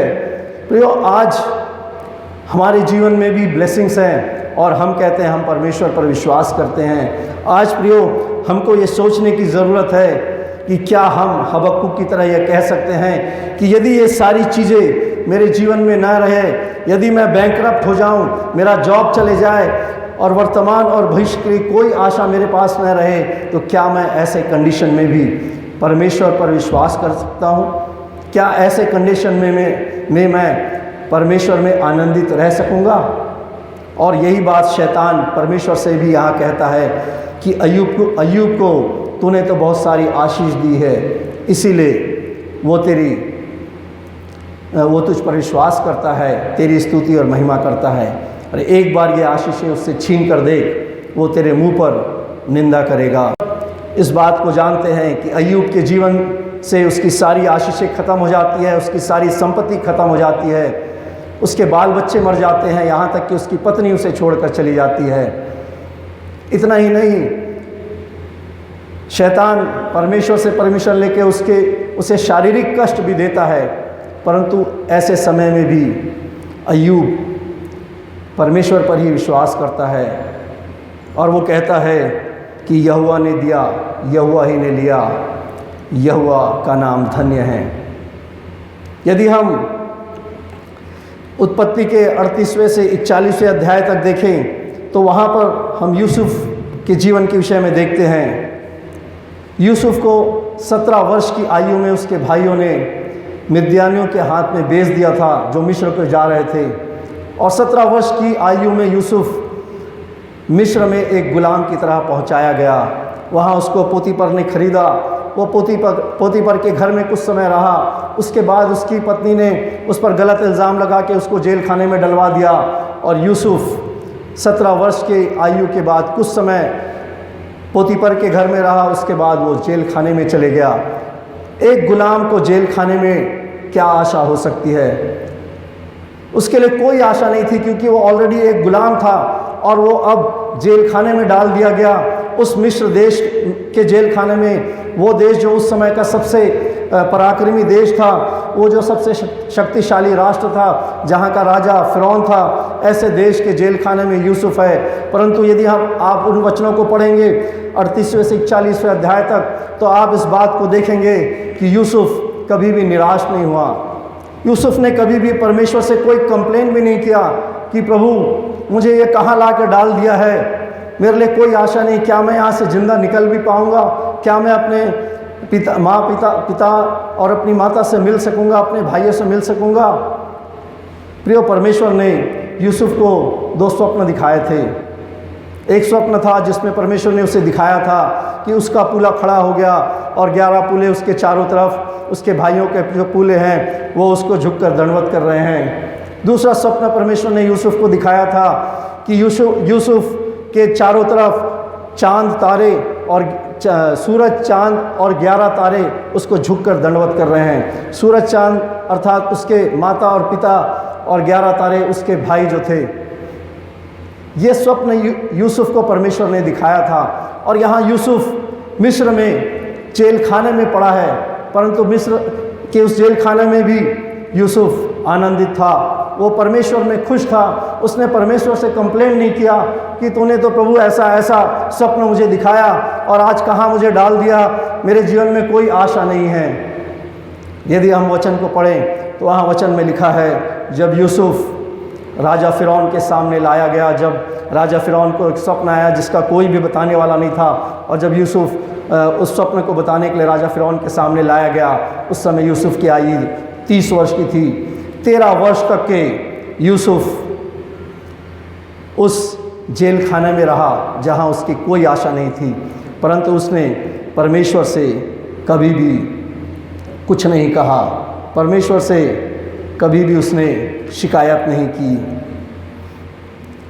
और जब हम हबक्कुक की इस किताब में जब 19वें पद में आते हैं तो हबक्कुक कहता है, यहोवा परमेश्वर मेरा बलमूल है, वह मेरे पाँव हिरणों के समान बना देता है, वो मुझको मेरे ऊंचे स्थानों पर चलाता है। हबक्कुक कहता है, लॉर्ड इज़ माई स्ट्रेंथ, परमेश्वर मेरा बल है। प्रियो, ये वही हबक्कुक है जो अपने ऊपर आने वाली विपत्तियों से के बारे में सुनकर इतना डर गया था कि उसका कलीजा काँप उठा था, उसके होंठ थरथराने लगे थे, उसकी हड्डियां सड़ने लगी थी और वो खड़े खड़े काँपने लगा था। परंतु जब वो अपने इस डर और भय के बीच में अपने परमेश्वर यहोवा के कारण आनंदित और मगन रहना वो सीख लिया, जब वो अपने उद्धारकर्ता परमेश्वर के द्वारा अति प्रसन्न रहने लगा प्रियो, तब वो कहता है कि परमेश्वर यहोवा परमेश्वर मेरा बलमूल है, यहोवा परमेश्वर मेरा बल है, लॉर्ड इज़ माई स्ट्रेंथ। यहाँ हबक्कुक इस बात को बताना, वो कहता है कि जिस प्रकार से परमेश्वर यहोवा उन हिरनियों को जो पहाड़ों पर रहती हैं इतना बल देता है, उनके पैरों में इतना बल देता है कि ऐसे पथरीले रास्तों पर, ऐसे खतरनाक रास्तों पर भी वे चलकर वे आसानी से पहाड़ की ऊंचाइयों तक चली जाती हैं और वो गिरती या फिसलती नहीं। उसी प्रकार से जब हम सच्चे मन से परमेश्वर पर विश्वास रखते हैं, चाहे कठिनाइयों का भी समय हो, हम परमेश्वर में ही आनंदित और मगन रहते हैं प्रियो, तब ऐसे कठिनाइयों के समय में परमेश्वर न सिर्फ हमें उन कठिनाइयों का सामना करने के लिए बल और शक्ति देता है, परंतु परमेश्वर हमें उन ऊंचाइयों तक भी लेकर जाता है जिनकी कल्पना हमने कभी नहीं की है। यदि अय्यूब के जीवन में हम देखें तो अय्यूब के जीवन में सारा चीज़ नष्ट हो गया था, सारी चीज़ खत्म हो गई थी, परंतु फिर भी अय्यूब ने परमेश्वर पर दृढ़ विश्वास रखा और वचन बताता है कि परमेश्वर ने उसे दुगना भाग दिया। उसके बच्चे मर गए थे, उसको फिर से बच्चे भी दिए, दुगना भाग। यदि यूसुफ के जीवन में हम देखें तो यूसुफ मिस्र में एक गुलाम की तरह पहुंचाया गया था और वचन बताता है कि परमेश्वर ने उसे मिस्र का प्रधानमंत्री बना दिया। बड़ी अच्छी बात वहाँ लिखी है, यदि उत्पत्ति उसके 41वें अध्याय और 44वें पद में हम पढ़ें तो राजा फ़िरौन ने बड़ी अच्छी बात कही। राजा फ़िरौन जो मिस्र देश का राजा था, एक पराक्रमी राजा था, वो कहता है, फ़िरौन ने यूसुफ से कहा, फ़िरौन तो मैं हूँ पर सारे मिस्र देश में कोई भी तेरी आज्ञा के बिना हाथ पाँव ना हिलाएगा। यूसुफ को परमेश्वर ने ऐसा पावर दे दिया, जिस देश में वो गुलाम था, जिस देश में वो कुछ बोल नहीं सकता था, आज बिना उसके आज्ञा किए वहाँ का कोई एक इंसान भी अपने हाथ पर नहीं चलाएगा। राजा फिरौन ने उसे ये पावर दे दिया था। परमेश्वर ने उसे उस देश का प्रधानमंत्री बना दिया, ऐसा ऊंचा स्थान दिया। प्रियो परिस्थितियाँ चाहे कैसी भी क्यों ना हो, आज हमें हबक्कुक की तरह, जिस प्रकार से हबक्कुक कहता है मैं धीरज के साथ उस विपत्ति के दिन की बाट जोता रहूँगा, मैं धीरज के साथ उस विपत्ति के दिन की बाट जोता रहूँगा। आज इस कोरोना वायरस के समय में, आज इस महामारी के बीच में जो बीते 8 या 9 महीने हुए हैं, आज हम परेशान हो गए हैं। आज हम जब आपस में बात करते हैं तो हम कहते हैं कि जल्दी से जल्दी वैक्सीन आ जाए, प्रभु ये सब वायरस को ख़त्म कर दे, फिर से नॉर्मल लाइफ हो जाए। प्रियो, आज मैं आपको बताऊं, हबक्कुक के जीवन में जो परमेश्वर ने कहा था कि तेरे जीवित रहते ये होगा, हबक्कुक को धीरज के साथ कितने दिनों तक इंतज़ार करना पड़ा। हबक्कुक के जीवन में 18 से 20 साल के बाद ये घटना घटी जिसके विषय में परमेश्वर ने हबक्कुक से कहा था। बेबीलोनियंस ने यहूदा देश में हबक्कुक को जब परमेश्वर ने बताया, ये सब बारी दर्शन की बातें बताई, उसके 18-20 वर्ष बाद उन्होंने वहाँ पर चढ़ाई की। और ये वही वाक़या है या वही समय है जिसके बाद इजरायली लोग 70 साल की गुलामी में चले गए थे और यरूशलेम जो है पूरी तरह से डिस्ट्रॉय कर दिया गया था। और 70 वर्ष तक के यरूशलेम इसी प्रकार से निर्जन स्थान की तरफ पड़ा रहा। यदि ये सारी बातों को आप पढ़ना चाहें तो दूसरा राजा उसका 25वां अध्याय, यिर्मयाह उसका 52वां अध्याय और दूसरा इतिहास उसके 36वें अध्याय 14 से 41, ये सारी बातें यरूशलेम का पतन नामक हेडिंग में पूरी दी गई है कि किस प्रकार से बेबीलोनियंस ने यहूदा पर आक्रमण किया और उसको नष्ट किया, उनको नाश किया। प्रियो, आज इन वचनों के द्वारा, हबक्कुक की इन बातों के द्वारा, आज इसी बात को मैं आपके सामने रखना चाहता हूँ कि जब हम ऐसे समय में गुजर रहे हैं, एक डर और भय के बीच में हमारा जीवन गुजर रहा है, प्रियो हमें धीरज से परमेश्वर की में आनंदित रहना है। अपने विश्वास में दृढ़ और मजबूत रहने की हमें ज़रूरत है, क्योंकि जब हम परमेश्वर में उसके ब्लेसिंग्स के लिए नहीं, परंतु हमें अपनी पूर्ण आत्मा के साथ सच्चे परमेश्वर से पूरी सच्चाई के साथ परमेश्वर में आनंदित और मगन रहना है, उससे प्रार्थना करना है और उस पर विश्वास रखना है। तब परमेश्वर ना सिर्फ ऐसे कठिनाई भरे दिनों में उसका सामना करने को हमें हिम्मत देगा, परंतु हमें अपनी ऊंचाइयों तक भी लेकर जाएगा जिसकी कल्पना भी हमने नहीं की है। आइए हम अपने आँखों को बंद करेंगे और छोटी सी हम प्रार्थना करेंगे। प्यारे पिता परमेश्वर, इस वक्त प्रभु आपके सामने आते हैं, धन्यवाद देते हैं प्रभु आपके इन वचनों के लिए प्रभु जो आपने हमें दिया। प्रभु ऐसे समय में प्रभु जब हमारा जीवन एक डर और भय के बीच में गुजर रहा है, प्रभु आप हमें से प्रत्येक को ऐसा मन दीजिए प्रभु कि हम आत्मा और सच्चाई से प्रभु आप पर विश्वास लाने वाले हो सके और हबक्कुक की तरह प्रभु हम भी धीरज के साथ आपकी बाट जोहने वाले हो सकें। जितने लोग यहाँ उपस्थित हैं प्रभु सबों को आपके समर्थी हाथ में सौंपता हूँ और प्रार्थना करता हूँ प्रभु आज का वचन हमारे जीवन में 100 गुना फल लाने वाला हो सके। विनती आपके प्यारे पुत्र प्रभु यीशु मसीह के नाम से मांगता हूँ, सुने और ग्रहण कीजिए, आमीन।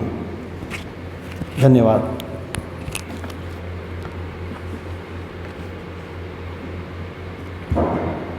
इन सुंदर प्रेरणादायी वचनों के लिए हम परमेश्वर पिता को, डिकन भाई अनुपम राम को हृदय से धन्यवाद देते हैं। आइए प्रियो, हम भेंट देने के द्वारा परमेश्वर के नाम की महिमा करें और हम सब अपने स्थानों में खड़े हो जाएं। हम गाएंगे गीत का नंबर 504 और हमारे जवान आप तक पहुंचेंगे कि आपसे वे भेंट ले सकें और हम सब अपनी भेंटों को उस थैली में जो वे लेके आते हैं अर्पित करें। गीत का नंबर 504। यीशु को मैं सब कुछ देता, सब कुछ अर्पण करता हूँ, प्रतिदिन संगति उसकी प्रेम विश्वास से करता हूँ।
आइए प्रार्थना करें। धन्यवाद देते हैं पिता कि आपने हमें जीवन दिया, बहुतायत का जीवन दिया प्रभु, और हमें इस योग बनाया कि हम अपने जीविकोपार्जन के लिए कुछ कमा सकते हैं पिता। और जबकि प्रभु जी हमने एक छोटा सा अंश आपके चरणों के पास अर्पित किया है प्रभु जी, इन भेंटों को आप दया करके ग्रहण करें और इसे अपने राज के बढ़ती के काम में लगाएं पिता। जिन्होंने अपना धन्यवादी मन प्रकट किया प्रभु जी विशेष भेंट देने के द्वारा प्रभु, उन सब पर अपनी आशीष का हाथ रखे प्रभु। उन्होंने जो मन्नतें मानी थी और जो उनकी इच्छा थी, कामना थी, उसे आपने पूर्ण किया प्रभु जी, और आज उन्होंने अपना धन्यवादी मन आपके सम्मुख प्रस्तुत किया प्रभु। उन सब पर अपनी आशीष का हाथ रखें ताकि वे प्रभु जी अपने आनंद को अन्य लोगों के साथ बांट सकें पिता। हम सब पर अपनी आशीष का हाथ रखें पिता, और हमारी कमाई पर आशीष का हाथ रखें। सारी बातों में हमारी अगुवाई और मदद कीजिए। प्रार्थना प्रभु यीशु मसीह के जीवित पवित्र और सामर्थ्य नाम से मांगते हैं, आमीन। कृपया करके अपना स्थान ग्रहण कर लें। ये अवसर होगा हमारे पासवान साहब के लिए कि वे कलीसिया के नाम सूचना हमें देंगे। कलीसियाई सूचना कुछ है, उसको सुन लेंगे। आराधना का समय सुबह 9 बजे का है। जो पहला सेशन होता है वो सुबह 9 बजे का होता है, और जो दूसरा सेशन होता है वो सुबह 11 बजे का होता है। कृपया समय का ख्याल रखें। पहले सेशन में सुबह 9 बजे और दूसरा सेशन सुबह 11 बजे का।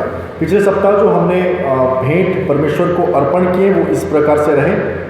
जो सामान्य भेंट थी जनरल ऑफरिंग वो 19,851 रुपये 19,851 रुपीज़, और जो विशेष भेंट थी स्पेशल ऑफरिंग वो था 15,500 रुपये 15,500 रुपीज़। और उसके बाद जो दशवांश हमको मिला 10% जो मिलता है हमको वो मिला 31,500 का 31,500 रुपीज़। इस प्रकार से पिछले सप्ताह कुल भेंट जो हमने प्रभु को अर्पण किए वो 66,851 है, 66,851 रुपीज़, 66,851 रुपीज़। परमेश्वर आप सभी देने वालों को आशीष दे। परमेश्वर आपकी कमाई पर अपनी बरकत को बना करके रखे। क्रिसमस का सीज़न जो है वो दिसंबर से ही प्रारंभ हो जाता है, तो हम लोगों ने भी अपनी तैयारियों को किया है, कुछ प्रोग्राम को बनाया है, और इसको आप कृपया ध्यान रखें। और विशेषकर से जो कल का दिन है 7 तारीख से हमने साफ सफाई और सजावट के लिए जो है वो समय रखा है, जिसमें जो है बाहर की जो साफ़ सफाई है या जो सजावट है, जो भी हमको कार्य करना है उसके लिए प्रबंध समिति पंचायत के लोगों को नियुक्त किया गया है कि प्रबंध समिति के द्वारा बाहरी जो सजावट है वो कराया जावे, और जो अंदर की जो सजावट है उसमें हमारे जवान हमारा सहयोग करेंगे। MYF के जो जवान हैं, जितने भी जवान मुझको यहाँ दिख रहे हैं जो MYF में आते भी नहीं हो, कृपया वो भी अपने समय को देने का प्रयास करें।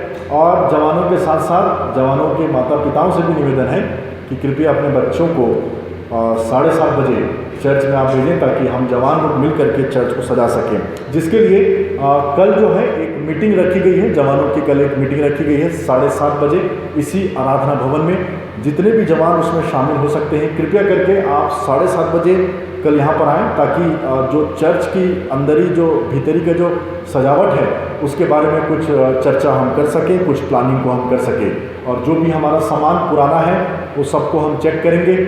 जितना हो सके पुरानी चीज़ों को हम इस्तेमाल करना चाहेंगे, और जो नए लेने की आवश्यकता होगी, जो ख़राब हो गए होंगे, तो अवश्य हम नए सजावट के सामान को भी ले सकेंगे। पर उसके पहले कल एक मीटिंग है जवानों की 7:30 बजे इसी आराधना भवन में।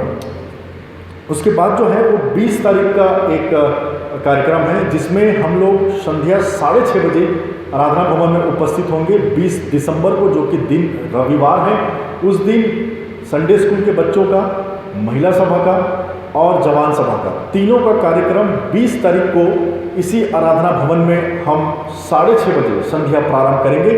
तो सभी अपनी तैयारियों को आप बना करके रखें, और उस दिन जो क्रिसमस प्रोग्राम होगा बच्चों के द्वारा, महिलाओं के द्वारा और जवानों के द्वारा, उसके बाद भोजन की भी व्यवस्था आप लोगों के लिए रखी गई है, जिसमें आप 20 रुपये दे करके उस दिन रात्रि 20 तारीख को आप हमारे साथ क्रिसमस प्रोग्राम के साथ साथ उसके बाद आप भोजन की संगति में भी शामिल हो सकते हैं। कृपया ध्यान रखें 20 तारीख को भोजन की व्यवस्था रहेगी, जिसके लिए 20 रुपये जो है वो निर्धारित किया गया है। कृपया 18 दिसंबर तक 18/12/2020 तक पंचायत के गणों को या फिर प्रबंध समिति को आप कम से कम अपने नाम उनको बता दें, ताकि उचित व्यवस्था जो है की जा सके। 18 तारीख तक आप भोजन ग्रहण करने की जानकारी उनको आप दे दें, अपने नाम उन तक पहुंचा दें, प्रबंध समिति को और पंचायती गणों को। जो भी भोजन की व्यवस्था है वो भी हमारे भोजन समिति, प्रबंध समिति के द्वारा की जाएगी। उसके बाद जो कार्यक्रम है वो सीधा 20 के बाद जो है वो 22 तारीख को होगा। इस वर्ष हम हर साल की भांति कैरल सिंगिंग जैसे जाया करते थे उस प्रकार से नहीं जाएंगे, परंतु कैरल सिंगिंग का प्रोग्राम को रद्द नहीं किया गया है, उसको नए तरीके से हमने सोचा है कि इस साल हम मनाएं, क्योंकि कोविड-19 चल रहा है और इस परिस्थिति में हम बहुत सारे अधिक जवानों को, उसमें संडे स्कूल के बच्चे भी रहते हैं हमारे कैरल टीम में, जवान भी रहते हैं, कुछ बुजुर्ग भी हमारे साथ शामिल होते हैं, बड़े जाते हैं। बहुत बड़ी संख्या में हम कैरल सिंगिंग में निकला करते थे और काफ़ी दिन के लिए हमको जाना पड़ता था। तो इस वर्ष हम उस प्रकार से आपके घर नहीं जा रहे हैं, परंतु कैरल सिंगिंग की टीम यहाँ पर आपकी इंतज़ार करेगी। चर्च कैंपस में कैरल सिंगिंग की टीम आप लोगों के इंतज़ार करेगी। इस वर्ष आप लोगों से रिक्वेस्ट है कि हर साल कैरल सिंगिंग आपके घर पहुँची है, इस बार कैरल सिंगिंग यहीं रहेगी। घर वालों से निवेदन है कि कृपया आप कैरल सिंगिंग की टीम के पास पहुँचें और हम सब मिल करके कैरल सिंगिंग भी 22 तारीख को संध्या 7 बजे से यहाँ पर मनाएंगे, कैरल नाइट जिसको बोलेंगे। और जो भी हमने देखा है कि बहुत अच्छा हमको खाने को पकवान मिला करता था, क्रिसमस का पकवान, तो वो भी आप हमको खिला सकते हैं, एक दूसरे को खिला सकते हैं। जितने भी पकवान आप घर में बनाएं, मंगाएं, जैसा भी आपकी व्यवस्था रहती है, आप कृपया अपने घर से डब्बों को भर करके यहाँ पर लाएं। और जब हम क्रिसमस कैरल का प्रोग्राम ख़त्म करेंगे उस समय हम आपके जो भी हम अलग अलग परिवार से जो पकवान मिलेगा उसको हम रख देंगे और हम सब उसमें पकवान की संगति में भी हम शामिल हो सकेंगे। और जो हम कैरल सिंगिंग का भेंट लिया करते थे, जब हम आपके घर गए हैं तो आप कैरल सिंगिंग का भेंट भी हमको दिया करते थे, कैरल टीम को दिया करते थे, वो भेंट देने का भी अवसर आपको प्राप्त होगा। जो भी आप कैरल सिंगिंग के लिए जो भी भेंट आप रखते हैं उसको आप 22 तारीख को ही उस संध्या को आप ला सकते हैं।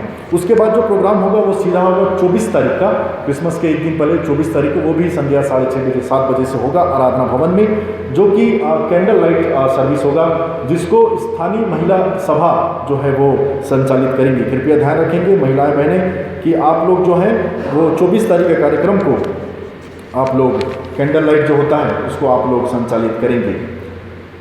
उसके बाद 25 दिसंबर है, क्रिसमस की आराधना है, जो कि 2 पालियों में नहीं होगी, सामूहिक आराधना होगी। समय होगा 9:30 बजे का, क्रिसमस की आराधना का समय होगा 9:30 बजे का।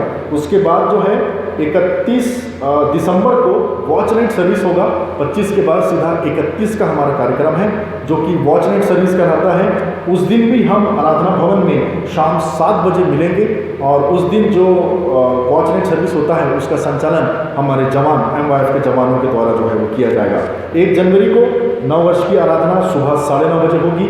ये भी आराधना एक ही पाली में होगी सुबह 9:30 बजे। और जो है संडे स्कूल के बच्चों को जो है वो शिक्षकों व बच्चों को जो है गिफ्ट वगैरह भी दिया जाएगा।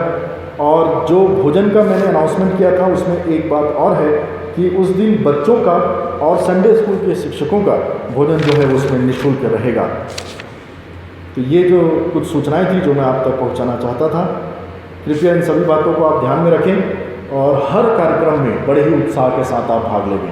20 को, 22 को और 24 को, तीनों दिन शाम को कार्यक्रम है। कृपया समय को निकालें, कहीं व्यस्त न रहें, ज़रूर से यहाँ पर आएँ। और जवानों से निवेदन है कल 7:30 बजे आराधना भवन में आप सब आएँ ताकि हम सर सजावट की व्यवस्था को कर सकें। आप सभी को धन्यवाद।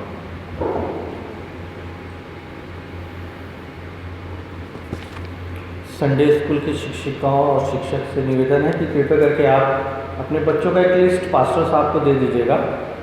जो पिछला लिस्ट आप लोग के पास रहा होगा उसको दे दीजिएगा प्लीज़। आइए हम सब अपने स्थानों में खड़े हों, हम अंतिम प्रार्थना कर लेंगे। उसके बाद आज के इस आराधना को हम समाप्त करेंगे। यदि किसी का पिछले दिनों जन्मदिन था या शादी की सालगिरह थी तो कृपया करके आप सामने आ जाएं।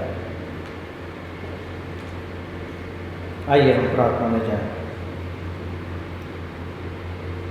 सारी आशीषों के देने वाले जीवित समर्थी परमेश्वर पिता, पुनः आपके चरणों के पास आते हैं, धन्यवाद देते हैं। इस पूरी आराधना में आपने हमारी अगुवाई की, मदद की प्रभु जी। अपने वचन से हमें परिपूर्ण किया प्रभु कि हम इस कठिन परिस्थिति में भी आप पर विश्वास कर सकें, आप पर भरोसा कर सकें प्रभु जी, कि हम आने वाले समय में प्रभु जी आपके उद्धार को देख सकें और आपकी आशीषों को ग्रहण कर सकें। धन्यवाद देते हैं प्रभु जी, पूरी आराधना में आपने हमारी अगुवाई की, मदद की।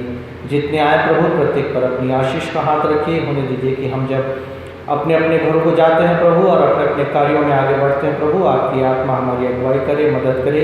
हम हर प्रकार से आपके द्वारा सुरक्षित रह सके प्रभु, अपने कार्यों को बड़े आनंद के साथ कर सके। कोई भी परेशानी हमारे घरों में, हमारे शरीरों में, हमारे जीवन में ना आने पाए, बल्कि हम बड़े सुगमता के साथ अपने जीवन को व्यतीत कर सके प्रभु, और आने वाले हफ्ता फिर आपके भवन में उपस्थित होकर के आपको धन्यवाद दे सके प्रभु। विशेष विनती करते हैं जबकि सेकंड सेशन शुरू होता है, पिता आपकी अगुवाई, आत्मा की अगुवाई मिलने पाए प्रभु, और सेकंड सेशन की आराधना भी आपकी महिमा के लिए पूर्ण हो सके। सारी बातों के लिए हृदय धन्यवाद देते हुए प्रार्थना प्रभु यीशु मसीह के जीवित पवित्र और समर्थी नाम से मांगते हैं, आमीन। आइए हम आशीष ग्रहण करें। अब शांति का दाता परमेश्वर, जो हमारे प्रभु यीशु मसीह को, जो भेड़ों का महान रखवाला है, सनातन वाचा के लहू के गुण से मरे हुओं में से जिला कर ले आया, तुम्हें हर एक भली बाती में सिद्ध करे कि उसकी इच्छा पूरी करो, और जो कुछ उसको भाता है उसे यीशु मसीह के द्वारा हम में उत्पन्न करे, जिसकी बड़ाई युगानुयुग होती रहे। अब हमारे परमेश्वर पिता का प्रेम, प्रभु यीशु मसीह का अनुग्रह और पवित्र आत्मा की संगति और सहभागिता इस उपस्थित झुंड पर और कलीसिया पर अब से लेकर सदालोक बनी रहे, आमीन। पवित्र आत्मा पिता